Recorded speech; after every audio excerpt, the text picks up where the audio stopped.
ओमकारेश्वर ज्योतिर्लिंग की कथा। मध्य प्रदेश के प्रसिद्ध शहर इंदौर के समीप स्थित है। यह शिव जी का चौथा प्रमुख ज्योतिर्लिंग कहलाता है। ओमकारेश्वर में ज्योतिर्लिंग के दो रूपों ओमकारेश्वर और ममलेश्वर की पूजा की जाती है। ओमकारेश्वर ज्योतिर्लिंग को शिव महापुराण में परमेश्वर लिंग कहा गया है। यह परमेश्वर लिंग इस तीर्थ में कैसे प्रकट हुआ अथवा इसकी स्थापना कैसे हुई, इस संबंध में शिव पुराण की एक कथा इस प्रकार है। एक बार मुनि श्रेष्ठ नारद ऋषि घूमते हुए गिरिराज विंध्य पर पहुंच गए। विंध्य ने बड़े आदर सम्मान के साथ उनकी विधिवत पूजा की। मैं सर्वगुण संपन्न हूँ, मेरे पास हर प्रकार की संपदा है, किसी वस्तु की कमी नहीं है। इस प्रकार के भाव को मन में लिए विंध्याचल नारद जी के समक्ष खड़ा हो गया। अहंकार नाशक श्री नारद जी विंध्याचल की अभिमान से भरी बातें सुनकर लंबी सांस खींचते हुए चुपचाप खड़े रहे। उसके बाद विंध्य पर्वत ने पूछा, आपको मेरे पास कौन सी कमी दिखाई दी? आपने किस कमी को देखकर लंबी सांस खींची? नारद जी ने विंध्याचल को बताया कि तुम्हारे पास सब कुछ है, किंतु मेरू पर्वत तुमसे बहुत ऊंचा है। उस पर्वत के शिखरों का विभाग देवताओं के लोकों तक पहुंचा हुआ है। मुझे लगता है कि तुम्हारे शिखर का भाग वहां तक कभी नहीं पहुंच पाएंगे। इस प्रकार कहकर नारद जी वहाँ से चले गए। उनकी बात सुनकर विंध्याचल को बहुत पछतावा हुआ। वो दुखी होकर मन ही मन शोक करने लगा।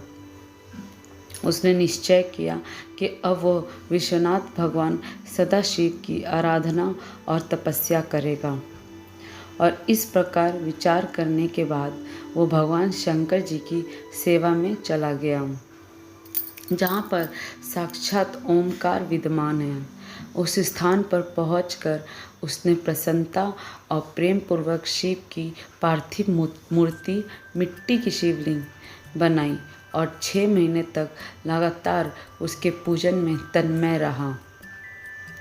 वो शंभु की आराधना पूजा के बाद निरंतर उनके ध्यान में तल्लीन हो गया और अपने स्थान से इधर उधर नहीं हुआ। उसकी कठोर तपस्या देखकर भगवान शिव उस पर प्रसन्न हो गए। उन्होंने विंध्याचल को अपना दिव्य स्वरूप प्रकट कर दिखाया, जिसका दर्शन बड़े बड़े योगियों के लिए भी अत्यंत दुर्लभ होता है। सदाशिव भगवान प्रसन्नतापूर्वक विंध्याचल से बोले, विंध्य, मैं तुम पर बहुत प्रसन्न हूँ। मैं अपने भक्तों को उनका अभीष्ट वर प्रदान करता हूँ, इसलिए तुम वर मांगो। विंध्या ने कहा, देवेश्वर महेश, यदि आप मुझ पर प्रसन्न हैं तो भक्त वत्सल्य हमारे कार्य की सिद्धि करने वाली व अभीष्ट बुद्धि हमें प्रदान करें।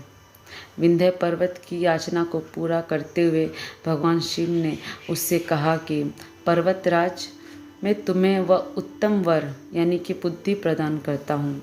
तुम जिस प्रकार का काम करना चाहो वैसा कर सकते हो। मेरा आशीर्वाद तुम्हारे साथ है।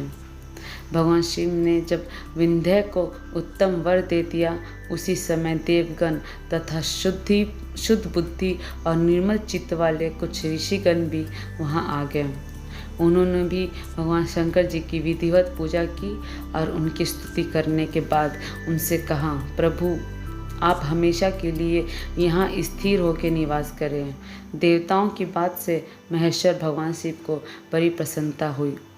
लोगों को सुख पहुँचाने वाले परमेश्वर शिव ने उन ऋषियों तथा देवताओं की बात को प्रसन्नतापूर्वक स्वीकार कर लिया। वहाँ स्थित एक ही ओंकार लिंग 2 स्वरूपों में विभक्त हो गया। प्रणव के अंतर्गत जो सदाशिव विद्यमान हुए, उन्हें ओंकार नाम से जाना जाता है।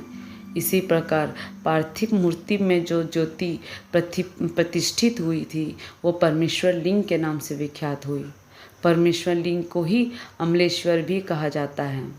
इस प्रकार भक्तजनों को अभीष्ट फल प्रदान करने वाले ओमकारेश्वर और परमेश्वर नाम से शिव के ये 2 ज्योतिर्लिंग जगत में प्रसिद्ध हुए। Thank you.